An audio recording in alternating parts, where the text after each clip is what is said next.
말씀 보시겠습니다.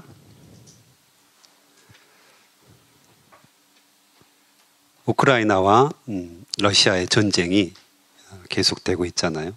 전쟁은 늘 비극이죠. 그래서 많은 사람이 죽고 많은 것들이 파괴되기 때문에 우리가 계속해서 기도할 제목인 것 같습니다.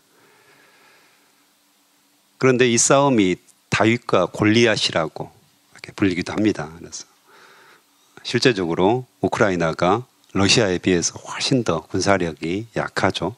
그럼에도 불구하고 쉽게 지지 않고 있는 것을 우리가 볼 수 있습니다. 왜 그럴까요? 바로 정보 때문에 그렇습니다. 미국이나 유럽 국가들이 인공위성을 통해서 정보를 계속해서 알려주고 있습니다. 어디에 러시아 군대가 주둔하고 있고 어떻게 이동하고 있고 어떻게 보급을 하고 있는지 이런 부분들을 샅샅이 알려주는 겁니다. 그래서 우크라이나가 거기에서 대비를 하고 있는 거죠. 무기는 약하지만 효과적으로 방어를 할 수 있는 그런 전쟁이 되고 있습니다. 그래서 요즘 전쟁은 정보전이라고도 하는데요. 정보가 굉장히 중요합니다. 먼저 알고 먼저 공격했을 때 충분히 작은 힘이 약한 군대가 골리앗같이 큰 군대를 이길 수 있는 그런 전쟁이라는 것이죠. 그래서 정보가 굉장히 중요하죠. 그래서 우리나라도 계속해서 인공위성이라든가 또 정보를 수집할 수 있는 비행기들을 계속해서 수입하고 있는 거잖아요. 그래서 이 정보가 굉장히 중요합니다. 그렇다면 이 이스라엘 백성들은 어떻게 가나안 정보를 얻을 수 있었을까요? 생전 처음 가보는 곳이잖아요. 지금 그래서 전혀 낯선 땅이고 전혀 알 수 없는 그런 미지의 세계잖아요. 근데 거기 가서 전쟁을 지금 해야 되는 겁니다. 어떻게 정보를 얻을 수 있었을까요? 그게 바로 하나님께서 자세히 이 정보에 대해서 가르쳐 주시는 장면이 바로 레위기. 그 다음에 그것에 대해서 거듭 반복해서 이야기하는 게 바로 오늘 신명기입니다. 가나안 땅에서 너희가 어떻게 살 것인가? 그 가나안 백성들이 어떤 모습으로 지금 살고 있는가? 이것에 대해서 정확하게 정보를 제공해 줍니다. 그래서 레위기나 신명기를 읽으면 그 당시 가나안 땅이 어떤 땅이었고 그 땅 사람들이 어떤 생활 풍습을 가지고 살았는지 그리고 앞으로 이 이스라엘이 그것을 정복했을 때 무엇을 하면 되고 무엇을 하면 안 되는지 그 가나안 사람들의 악함이 어떤 것이었고 그것을 너희들이 다시 반복하면 안 된다라고 분명하게 이야기를 하고 있습니다. 그래서 너희들이 불순종하면 하나님 말씀을 어기면 저주를 받고 이 말씀대로 살면 축복을 얻을 것이다. 다시 한번 강조를 해줍니다. 그래서 오늘 신명기 22장 같은 경우도 가나안 사람들이 어떻게 살고 있는가 그것을 충분히 우리가 알 수 있습니다. 첫 번째로는 이웃 사랑에 대해서 이야기를 하십니다. 1절에 보면 내 형제의 소나 양이 길을 잃은 것을 보거든 못 본 채 하지 말고 너는 반드시 그것을 끌어다가 내 형제에게 돌릴 것이요. 3절에도 못 본 채 하지 말 것. 또한 4절에도 못 본 채 하지 말라. 분명하게 이야기를 하고 있죠. 사랑의 반대말이 뭘까요? 사랑, 미움일까요? 사랑하면 미움이 생기나요? 어쨌든 사랑의 반대말에 대해서 어떤 분들은 무관심이라고 이야기를 합니다. 그래서 사랑하면 관심이 생기죠. 알고 싶고 보고 싶고. 그런데 사랑하지 않으면 점점 무관심해집니다. 부부가 이혼하는 패턴들이 있다고 하죠. 처음에는 열심히 싸웁니다. 그래도 그때는 관심이 있습니다. 그래도 좀 고쳐보려고 하는 마음들이 있죠. 그런데 점점 서로 대화를 하지 않습니다. 무관심이 시작되는 거죠. 대화가 줄어드는 겁니다. 그 다음에 어떤 일을 하죠? 각방을 씁니다. 서로 무관심한 거죠. 너는 너대로 살고 나는 나대로 살겠다. 한 집에 살고 있지만 서로 터치하지 말라. 이렇게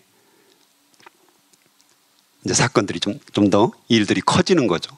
그래서 나중에 이제 이혼까지 하는데, 즉 이 무관심이 굉장히 무서운 거죠. 여기서도 보면 다른 형제의 재산이잖아요. 소유고 그것에 대해서 못 본 채하고 무관심한 겁니다. 내 거 아니니까 상관없다는 거죠. 나하고 관계없는 일은 무관심해도 됩니까? 무관심해도 죄가 안 됩니까? 우리는 그렇게 생각합니다. 무관심하고 못 본 채하고 모르는 채하면 되지. 나만 잘 살면 되지. 이게 뭐 죄야? 내가 살인을 저지른 것도 아니고 도둑질한 것도 아니고 다른 사람의 재산을 침해한 것도 아니잖아. 그냥 너는 너대로 살고 나는 나대로 살면 되지 라고 보통 생각합니다. 그런데 이 무관심은 오늘 말씀에 의하면 죄입니다. 못 본 채하지 말라. 못 본 채하지 말라. 명령을 하고 계시거든요. 이 명령에 우리는 순종해야 되죠. 근데 무관심하고 못 본 채 한다면 바로 하나님 말씀에 불순종하는 것이 됩니다.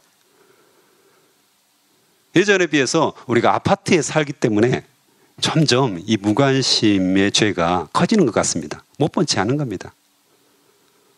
서로를 터치하지 않는 거죠. 그래서 늘 우리 집에 머무르고 아파트 엘리베이터만 왔다 갔다 하니까 실제로 이웃 사람들을 볼 기회도 많지도 않고, 누가 사는지, 누가 죽었는지, 누가 무슨 일을 당했는지 전혀 모르는 그런 삶들을 우리가 살아가는 거죠.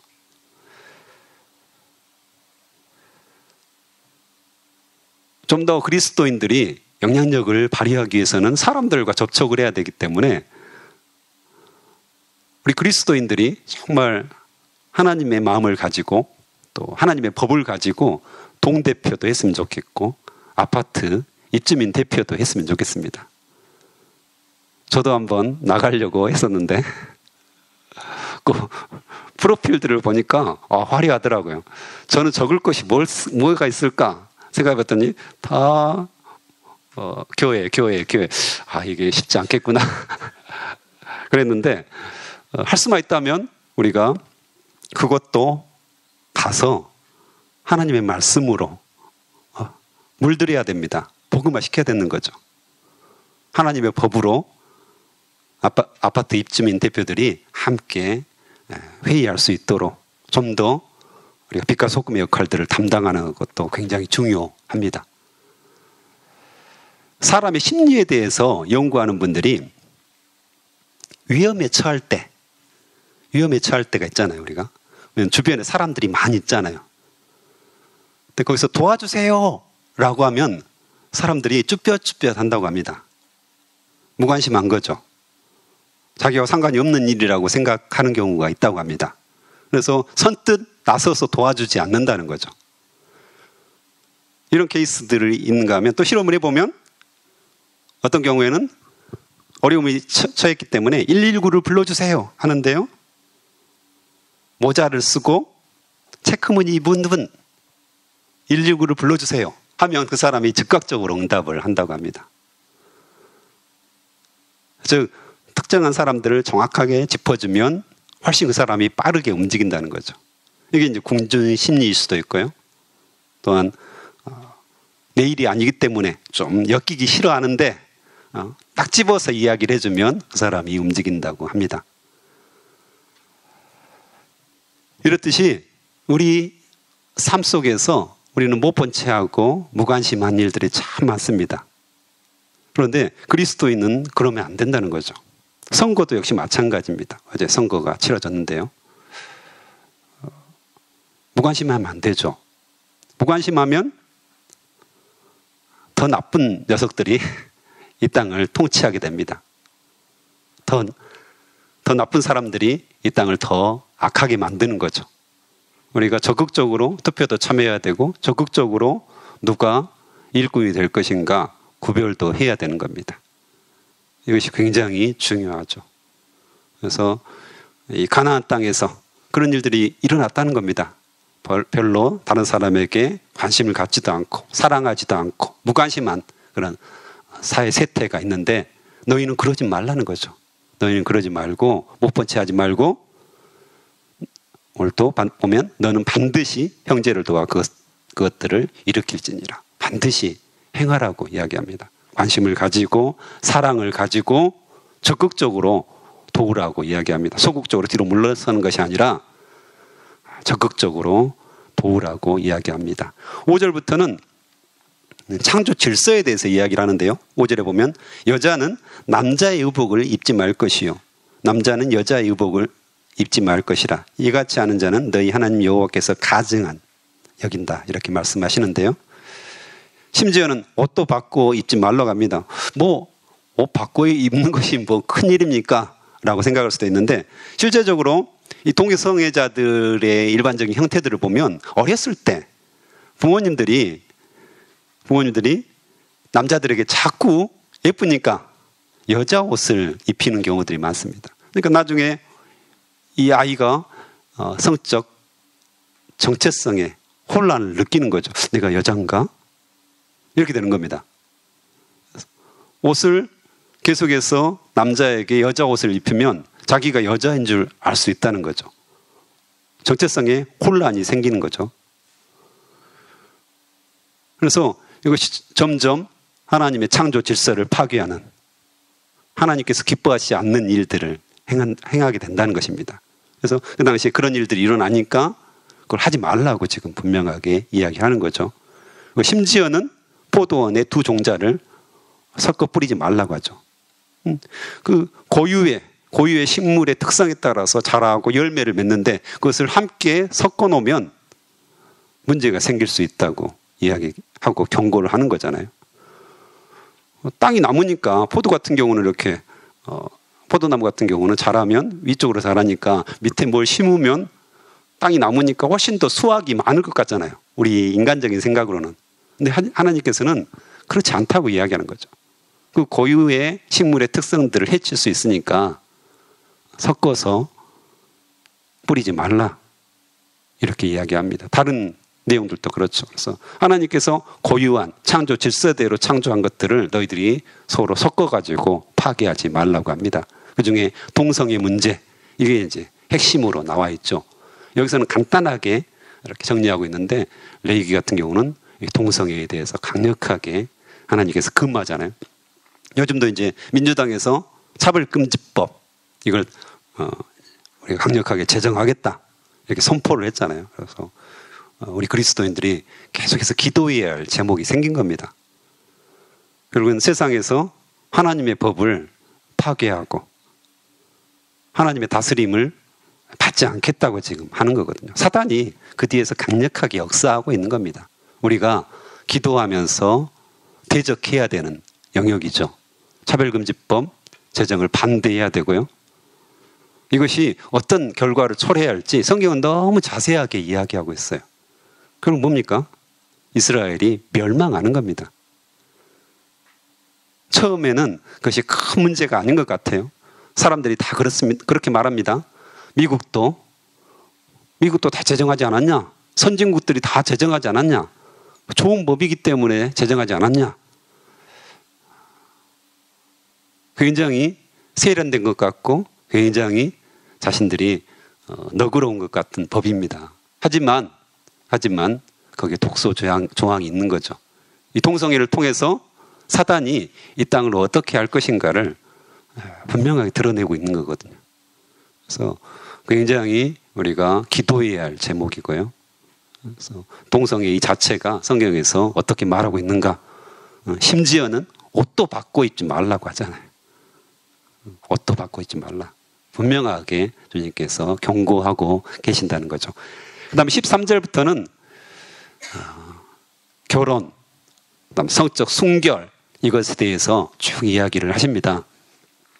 삼위일체 하나님께서 성부, 성자, 성령 이 삼위일체 하나님께서 서로 사랑으로 하나가 돼 있죠.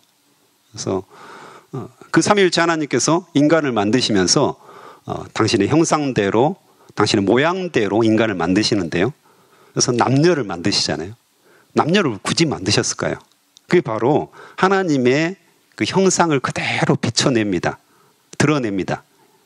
영광이 드러나는 거죠. 그래서 남녀가 부부가 특별히 부부가 순결함으로 하나 되면 그것이 하나님의 영광을 돌리는 일입니다. 그래서 부부 생활이 굉장히 중요합니다. 성경에서는 그래서 가정, 부부 이것에 대해서 수많은 이야기들을 하고 있습니다. 왜 그럴까요? 삼위일체 하나님을 그대로 옮겨놓은 것이 바로 가정입니다. 부부 생활입니다. 그래서 부부 생활이 너무 중요한 거죠. 부부 생활을 통해서 하나님의 영광이 그대로 드러나고요. 그 말은 뭔 말입니까? 복음이 그대로 전해집니다. 부부가 하나됨을 계속해서 추구하고 부부가 주님 안에서 계속해서 하나 된다는 것은 그냥 부부만 좋은 게 아니라요. 그곳에 하나님의 나라가 임합니다. 주변에 하나님의 나라가 임하고 복음이 증거되는 귀한 일입니다. 하나님이 세워주신 관계, 거기에 이제 여러 가지 이물질이 지금 들어오는 모습들을 이야기합니다. 뭐 깨지면 우리가 본드로 붙이죠. 본드로 붙이는데 본드로 이렇게 붙이려고 할 때 그냥 더럽혀진 상태로 이렇게 두 개를 다 붙이면 어떻게 됩니까? 나중에 떨어집니다. 아무리 좋은 본드여도 그 뭐 기름이 붙어 있다든가 뭐 먼지가 붙어 있다든가 그러면 어떻게 합니까 우리가? 다 닦아내죠. 깨끗하게 닦아내고 나서 본드를 붙이고 서로 떨어지지 않도록 그렇게 합니다. 마찬가지로 이 부부 사이에도 이물질들이 들어오면 안 됩니다. 그 이물질들을 깨끗하게 제거해야 되는 거죠. 오늘 또 보면 근거 없는 비난, 특별히 의처증이라든가 의부증에 대해서 이야기합니다. 자꾸 아내를 의심하는 그 모습들이 있는 거죠, 처음에. 그것에 대해서 철저히 배격하고 그것들을 제거하라고 이야기합니다. 두 번째로 보면 간음죄. 결혼해서 다른 사람을 범하는 간음죄라든가 음란죄. 우리가 이제 간통죄가 우리나라에 폐지가 됐잖아요. 그래도 역시 하나님께서 가장 싫어하시는 것은 간음죄입니다. 왜냐하면 부부간의 정결한 사랑, 부부간의 하나됨을 파괴할 수 있는 이물질이기 때문입니다. 그것들을 다 제거하고 깨끗하게 제거해야지 부부가 하나가 될 수가 있고요. 부부가 하나님의 영광을 드러낼 수 있다고 분명하게 이야기합니다. 그리고 25절부터는 성폭행에 대해서, 성범죄에 대해서 피해자를 사회 공동체가 책임지고 보호해야 된다. 또 28절부터는 성적인 관계에 대해서 반드시 자기가 책임을 져야 된다. 등등 성에 대해서 충분히 이야기를 하고 있습니다. 경고를 하는 거죠. 정보를 주는 거죠. 당시에는 이제 우상 숭배를 하면 이 성 문제가 굉장히 대두가 되었습니다. 우상을 섬기면서 거기에 사제들을 두는 거죠. 그래서 제사를 드린다, 우상에게 제사를 드린다, 예배를 드린다. 이것은 성 문제와 관련되어 있습니다. 성이 그만큼 문란했던 거죠. 그것을 이제 이 가나안 땅 이스라엘 백성들이 들어갔을 때 그걸 보고 배울까봐 철저하게 제거하라 이렇게 말씀하시죠. 제하라고 말씀하시죠. 파괴하라고 말씀하시는 겁니다. 왜냐하면 그 자체가 하나님의 형상을 파괴하는 것이고요. 삼위일체 하나님의 그 하나됨을 파괴하는 악한 행동이기 때문에 그렇습니다. 그래서 우리도 부부관계 참 중요하죠. 나이가 들고 하면 무관심해지고 소홀해지기 쉽고 때때로는 어떤 분들은 갑방을 쓰기도 하고 그리고 우리는 잘 살고 있다. 그냥 서로 터치하지 않고 그냥 너 살고 나 살고 편하지 않냐? 신경 쓰지 않는 거 같이 부딪혀봤자 나이 먹어서 부딪혀봤자 이것저것 괴롭고 편하죠? 그것이. 그러나 하나님께서는 절대 원하지 않으신다는 것입니다. 하나님께서 기뻐하시지 않는 거죠. 근본적으로 남녀를 창조하시고 부부를 사회 제도 중에서 가장 먼저 가정을 만드시잖아요. 가정제도를, 가족제도를 만드시잖아요. 그 이유가 있다는 거죠. 그래서 우리가 다시 한번 기도하면서 부부관계가 회복되는 것들. 그래서 우리 부부 안에 혹시 이물질, 우리 부부를 멀어지게 하는 혹시 악한 것들이 스며들어 있지 않는지 그것들을 빨리 회개하고 제거하고 부부가 하나됨을 회복하는 것들이 참 중요하다고 성경은 분명하게 이야기합니다. 가나안 땅에서 그렇게 우리가 살아가기 위해서는, 이 세상에서 우리가 살아가기 위해서는 분명히 하나님의 기준, 하나님의 말씀의 기준이 있다는 것이죠. 나의 생각, 나의 편리함, 나의 마음 편함, 이건 결국에는 의미가 없는 거죠. 결국에는 나중에 하나님의 말씀의 불순종함으로 말미암아 저주를 받게 된다고 분명하게 말씀하시잖아요. 내 생각과는 다를지라도, 나의 편리함과는 다를지라도 하나님의 말씀이기 때문에 내가 절대 순종합니다. 제가 기도하고 회개하고 그대로 살겠습니다 라는 결단이 필요하고요, 또 그런 실천들이 필요한 거죠.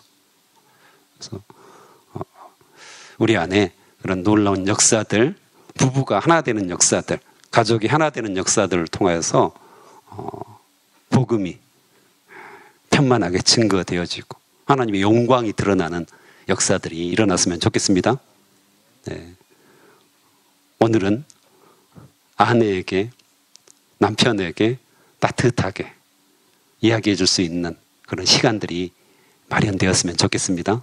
기도하시면 분명히 하나님께서 주십니다. 마음을 움직이시는 하나님이시기 때문에 그런 기회들을 주실 거라 확신합니다. 함께 기도하시겠습니다. 하나님, 감사합니다. 못 본 채 하지 말라고 분명하게 말씀하십니다. 무관심도 죄가 되는 거라고 주님께서 말씀하시는데 우리가 순종하게 도와주시옵소서. 우리 형제들에게 또 주변 사람들에게 우리가 관심을 갖고 그들의 필요가 무엇인지 우리가 분명하게 알 수 있도록 도와주시고 사랑과 섬김으로 다가갈 수 있도록 축복하여 주시옵소서. 특별히 부부관계에 있어서 우리 부부가 살아가는 데 있어 아버지 이물질들, 악한 것들이 틈타지 않도록 주여 인도하여 주시옵소서. 특별히 아버지여, 예수 그리스도를 나의 구주, 나의 하나님으로 믿는 부부가 서로 하나됨을 추구할 수 있도록 인도하여 주시옵소서. 하나님께서 아버지여, 우리가 회개해야 할 것이 있다면 회개하게 하시고 고쳐야 할 것이 있다면 고치게 하시고 어찌됐든 하나님의 말씀을 순종함으로 말미암아 서로가 아버지여 애를 쓰고 또 아버지여 주님 앞에 나아가고 때로는 실패할지라도 또 나아가고 주님께서 원하시는 일들을 우리가 할 수 있도록 주여 인도하여 주시옵소서. 주님께서 우리에게 귀한 말씀을 허락하여 주셔서 감사합니다. 우리가 순종하겠나이다. 감사합니다. 예수님의 이름으로 기도합니다. 아멘.